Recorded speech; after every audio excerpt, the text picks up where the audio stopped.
Jau par tradīciju ir kļuvusi Vislatvijas lielā talka. Šogad tā notiks 25. aprīlī. Daugavpilī lielie sakopšanas darbi sāksies jau 23. aprīlī un turpināsies līdz 25. aprīlim. Pilsētas sakopšanas darbos piedalīsies pašvaldības un pašvaldības uzņēmumu darbinieki, izglītības iestādes, privātu uzņēmumu, sabiedrisko organizāciju pārstāvji un pilsētnieki. Visi, kuriem nav vienaldzīga mūsu pilsēta.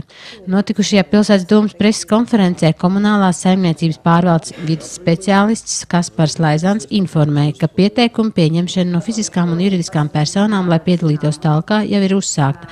Reģistrēt talkošanas vietas var līdz 23. aprīlim. Komunālās saimniecības pārvaldes telpās Saules ielā 5A 113. kabinetā.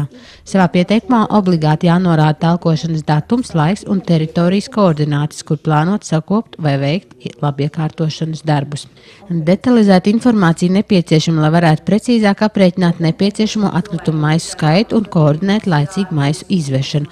Lielās talkas maisas šogad būs zilā krāsā, taču par cimdiem un darbarīkiem laicīgi ir jādomā pašiem talciniekiem.